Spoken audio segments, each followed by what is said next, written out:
કોરોનાને દૂર રાખવો હોય તો ભીડથી દૂર જ રહો. સૌનું અભિવાદન હેન્ડશેકથી નહીં, નમસ્તે દ્વારા કરો. છીંક, ખાંસી, તાવ અને શ્વાસમાં તકલીફ જણાય તો ડોક્ટરને बताओ. Stay home, stay safe. Banking academy द्वारा जनहित में जारी.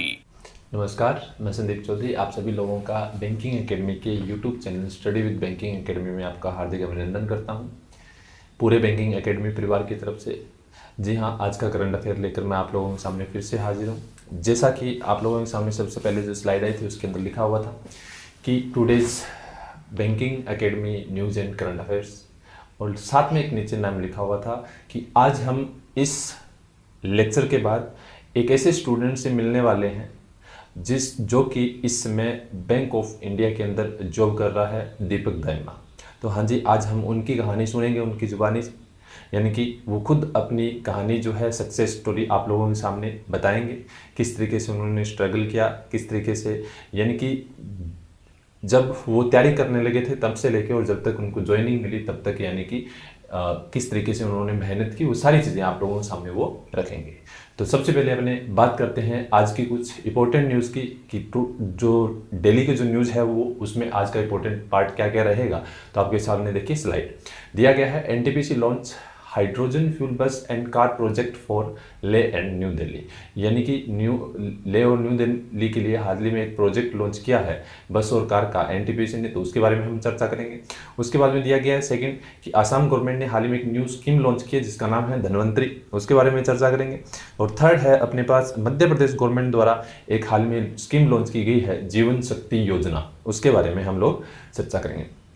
तो जैसा कि आपके सामने आया था, ये तीन न्यूज़ जो है जिनके बारे में हम डिस्कस करने वाले हैं, और इन तीनों के बारे में जो जो चीज़ इंपॉर्टेंट रहेगी, जैसे एनटीपीसी है तो एनटीपीसी के बारे में हम पूरा डिस्कस करेंगे. जो बस है उसके साथ साथ में इलेक्ट्रिक बस, इलेक्ट्रिक स्टेशन, ठीक है, और हम देख सकते हैं इलेक्ट्रिक कॉरिडोर जो है सबसे पहला कौन सा बना, वो सारी चीज़ें हम इसमें देखेंगे. इसके साथ में अगर बात करें तो दूसरा जो स्कीम दिया गया है जो कि दो स्टेट के नाम आए, तो उन दोनों स्टेट के बारे में हम लोग चर्चा करेंगे, पूरा उनका स्टेटस देखेंगे, और साथ ही ये जो योजना लॉन्च की गई है वो क्या है. तो देखिए सबसे पहली न्यूज़ देखते हैं. दिया गया है एनटीपीसी ने हाल ही में एक हाइड्रोजन फ्यूल बस और कार जो है वो प्रोजेक्ट लॉन्च किया ले और न्यू दिल्ली के. नीचे दिया गया है इंडियाज लार्जेस्ट पावर प्रोड्यूसर, यानी कि पावर कंपनी है एनटीपीसी, उसने हाल ही में अगर देखें तो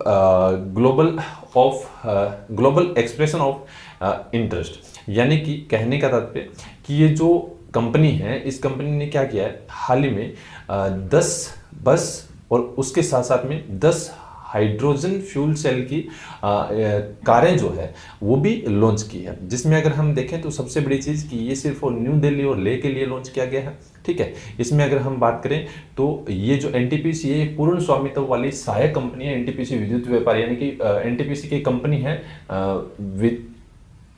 एनटीपीसी विद्युत व्यापार निगम, ठीक है, यानी कि NVVN, ठीक है, इसके द्वारा ये क्या है जारी किया गया है.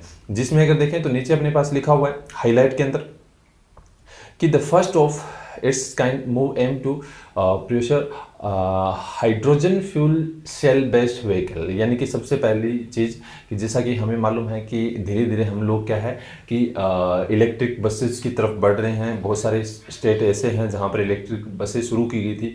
जैसे कि अगर हम बात करें जैसे गैस से संचालित बसें लॉन्च की गई थी, ठीक है, यानी कि LPG वगैरह से चलने वाली. पहले जो है बसें डीजल से चलती थी, तो वो यानी फ्यूल को कम करके और धीरे धीरे क्या इन चीज़ों पर हम लोग आ रहे हैं. तो इसको ध्यान में रखते हुए अगर देखें तो ये जो है ये एनटीपीसी ऐसी पहली कंपनी बनी है जिसने क्या है कि सिर्फ दिल्ली और लेह लद्दाख के लिए, ले के लिए क्या है 10 कार और 10 बस जो है वो लॉन्च की है. इसमें नंबर ऑफ बसेज और नंबर ऑफ कार जो है वो दिया गया है, आपके सामने लिखा हुआ भी है, ठीक है, यानी कि बसेज भी 10 है और कार भी जो है वो भी क्या है 10 है, जैसा कि आपके सामने पहली लाइन में ही लिखा हुआ था. इसके साथ में अगर हम बात करें तो इसमें क्या है पूरी तरीके से एक तरह से हम कह सकते हैं ऊर्जा मंत्रालय जो हमारा है उसके द्वारा पूरी तरीके से इसको कहा गया है कि हाँ ये हमारे लिए बहुत ही अच्छा होगा कि आने वाले समय के अंदर क्या हो, धीरे धीरे इन चीज़ों की तरफ हम बढ़े.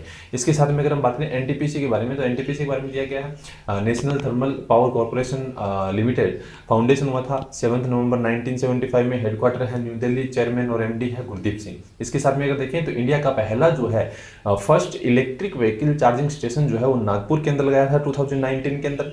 और इसी तरीके से देखें तो इंडिया के पहला हाईवे कॉरिडोर जो है चार्जिंग स्टेशन, यानी कि उसके ऊपर पूरी तरीके से चार्जिंग स्टेशन होंगे, ठीक है, इलेक्ट्रिक व्हीकल के लिए, तो वो जो है वो 2 बने हैं। एक तो है दिल्ली से जयपुर और दूसरा है दिल्ली टू आगरा, जो 2020 तक यानी शुरू होने की संभावना थी, ठीक है। हो सकता है आने वाले समय के अंदर पूरी तरीके से इनको क्या है लॉन्च कर दिया जाएगा। तो ये इलेक्ट्रिक चार्ज के जो कॉरिडोर है वो 2 आप लोगों ने याद रखने हैं। इसी तरीके से देखते हैं दूसरी न्यूज़। देखिए, दिया गया आसाम गवर्नमेंट ने एक स्कीम लॉन्च किया जिसका नाम है धनवंतरी। अब ध्यान दीजिए, ये धनवंतरी जो स्कीम है वो क्या है, इसके बारे में हम लोग चर्चा करेंगे। तो ये जो स्कीम दी गई है, असम गवर्नमेंट ने एक योजना शुरू की है जिसका नाम है धनवंतरी, जिसके तहत रोगियों यानी कि कोई भी पर्सन है उनके घर तक दवाइयाँ जो है वो पहुंचाई जाएगी। जिसमें अगर हम बात करें तो ये यहाँ के स्वास्थ्य मंत्री है जिनका नाम है हेमंत बिस्वा शर्मा, ठीक है। उनके द्वारा ये क्या है कहा गया कि जो 200 रुपये से कम की दवाइयाँ जो है वो मरीजों को मुफ्त में दी जाएगी। और उसके साथ में अगर देखें तो इसको वितरण करने के लिए यहाँ के बहुत सारे जो लोग हैं वो जो इसके अंदर क्या रहेंगे, पूरी तरीके से देखेंगे कि हमें किस तरीके से वहाँ तक पहुँचाने का काम करना है। जैसा कि अपने पास यहाँ पर दिया गया है, ठीक। नीचे देखते हैं अपने पास लिखा हुआ है कि if the required medicine is not available in distance, यानी कि 10 किलोमीटर के एरिया में अगर कोई भी तरीके की दवाई नहीं मिलती है तो उन लोगों तक पहुँचाने का काम करें। जिसके तहत अगर फैसिलिटी दी गई है कि 104 नंबर पर वो कॉल करके भी मंगवा सकते हैं। और ये अगर देखें तो 24 आवर के करीब उनको सप्लाई दी जाएगी। जिसमें एक सबसे बड़ी चीज़ कि ध्यान दीजिए कि इसके अंदर टोटल 4000 यानी कि मल्टीपर्पज़ हेल्थ वर्कर्स और आशा बहनें जो होती है, आशा वर्कर्स जो होते हैं वो इसके अंदर भाग ले रहे हैं। आसाम के बारे में बात करें तो कैपिटल है दिसपुर, चीफ मिनिस्टर का नाम है सर्बानंद सोनोवाल, गवर्नर का नाम है जगदीश मुखी, विधानसभा सीट है 126 और लोकसभा सीट यहाँ की है 14 और राज्यसभा की सीट 7 है। और इसके साथ में नंबर ऑफ डिस्ट्रिक्ट जो है वो क्या है 33। ये अपने पास इसका आसाम का दिया गया था। अब देखते हैं लास्ट न्यूज़ कौन सी है। मध्य प्रदेश गवर्नमेंट ने हाल ही में एक स्कीम लॉन्च की जिसका नाम है जीवन शक्ति योजना। ये योजना किस लिए लॉन्च की, ध्यान दीजिए कि महिलाओं को जो अर्बन एरिया के अंदर रहती है वो क्या है कि घर से ही ऐसे यानी कि जो मास्क है वो बनाकर अर्न कर सकती है, यानी कि वो उनकी कमाई का साधन शुरू किया। जिसमें अगर देखें तो गवर्नमेंट उनको 11 रुपये पर मास्क के अनुसार उनको पे करेगी।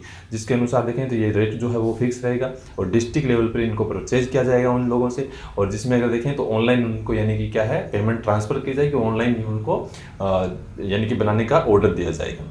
असम की चीफ मिनिस्टर है शिवराज सिंह चौहान और गवर्नर है लालजी टंडन, कैपिटल है भोपाल, विधानसभा की सीट जो है वो है यहाँ पर 231, लोकसभा की सीट है 29 और उसके बाद में राज्यसभा की सीट जो है वो 11 है और डिस्ट्रिक्ट यहाँ पर जो है वो कितने हैं 52। तो ये अपने पास आज का करंट अफेयर जो है वो दिया गया था, ठीक है। इसके साथ में मैं आपको बताऊँ कि अभी हमारे सामने एक स्टूडेंट जो दीपक दायमा है वो आपके सामने अपनी बात रखेंगे, ठीक, किस तरीके से यानी कि उन्होंने स्ट्रगल करके और आज ये जॉब हासिल की थी। तो मैं थोड़ा सा उनके बारे में बताना चाहूँगा कि दीपक दायमा बैंकिंग एकेडमी को जब से उन्होंने ज्वाइन किया था रेगुलर क्लास, ठीक है, और साथ में बहुत ही बढ़िया चीज़ की उन्होंने कोई भी टेस्ट जो है वो मिस नहीं किया। ऑफलाइन ऑनलाइन जो भी टेस्ट एकेडमी की तरफ से प्रोवाइड करवाया जाता था वो देते थे हमेशा। और इसके साथ में अगर देखें तो उन्होंने बहुत मेहनत के बलबूते पर ये मुकाम जो है वो हासिल किया है। तो उनसे ही मिलिए और उनसे ही सुनिए कि किस तरीके से उन्होंने मेहनत की। तो मैं बुलाना चाहूँगा दीपक जी को। Hello everyone, myself Deepak Daima. I am currently working in Bank of India in Anand district for the last 6 months. And मैंने 2017 के एंड में बैंकिंग एकेडमी का कोचिंग ज्वाइन किया था सूरत में।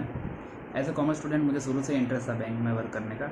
And then finally I am started preparing for the banking exams and LIC, RBI, SBI, all type of exam I attend. And मेरा maths काफ़ी weak था and thanks to banking academy faculty जिन्होंने मेरा maths build किया। हर बार मैंने maths को preparation अच्छे से दिया।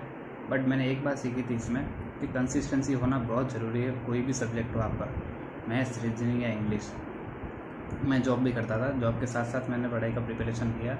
मॉर्निंग में कोचिंग अटेंड किया, फिर जॉब किया एंड शाम को जो मुझे सुबह पढ़ाया गया उसका रिवाइज़ किया एंड अकॉर्डिंगली मैंने mock test and small quizzes दिए थे। फिर मैंने एक बात सीखी कि अगर आपकी कंसिस्टेंसी ना हो, आपने आज इंग्लिश पढ़ा है, मैथ्स पढ़ा है और 4-5 दिन बाद उस सिलेबस को पढ़ रहे हो, दैट्स नॉट गुड। इम्पोर्टेंट ये है कि कंसिस्टेंसी आप रेगुलरली पढ़ रहे हो। आपको कितना आता है वो मैटर नहीं करता है, आपको सब कुछ आता है वो भी मैटर नहीं करता है, आपकी स्पीड कितनी है और उस स्पीड से एक्यूरेसी कितनी आ रही है वो मैटर करता है। तो आपको डेली बेसिस पे आपको पढ़ना पड़ेगा। फिर अभी जो टाइम है कोरोना वायरस के हिसाब से आप लॉकडाउन में अपने घर पे हैं, ये समय बहुत अच्छा है। आप हर एक सिलेबस को डीप में पढ़ सकते हैं, भले ही कोई चैप्टर कितना भी इंपॉर्टेंट हो, कितना भी वेटेज हो, आप हर चैप्टर को डीप में सीख सकते हैं एंड उसका मॉक टेस्ट दे सकते हैं। आने वाली एग्ज़ाम में बम्पर वैकेंसी आएगी, आप उसमें ज़रूर सिलेक्शन ले सकते हैं। मैंने भी एक स्मॉल डिसीजन लिया था मेरी लाइफ में, मैंने मेरा जॉब क्विट किया, then it become a huge result and I got selected in IBPS clerk 2018 thanks to banking academy. उन्होंने मेरी बहुत हेल्प की थी, खास करके संदीप सर ने मेरी काफ़ी हेल्प की। द हिंदू का न्यूज़पेपर मैं डेली पढ़ता था, उसके साथ साथ मेरा करंट अफेयर भी बिल्ट हुआ और इंग्लिश भी मेंटेन हुई। जब भी मुझे ऑफिस में समय मिला मैंने द हिंदू का न्यूज़पेपर पढ़ा। आप टाइम को कैसे यूटिलाइज कर रहे हो वो भी इम्पोर्टेंट पड़ता है। एंड हाँ, आप अपना कितना एफर्ट्स दिखा रहे हैं वो बहुत मैटर करता है। तब आपके टीचर को पता चलेगा कि इस बंदे में कुछ है। आपको मटेरियल मिलेगा, सब कुछ मिलेगा, सिलेबस मिलेगा, अच्छे सर मिलेंगे, लेकिन आप अपना कितना एफर्ट्स दे रहे हैं सामने से वो बहुत मैटर करता है। सो आप अपना हार्डवर्क कीजिए, स्मार्ट वर्क कीजिए एंड फन रह के अच्छे से पढ़िए। इतना ही कहना चाहूँगा। Thank you. जैसा कि दीपक जी ने आप लोगों को बताया, अपनी कहानी उन्होंने 2 से 3 मिनट के अंदर उन्होंने कंप्लीट की।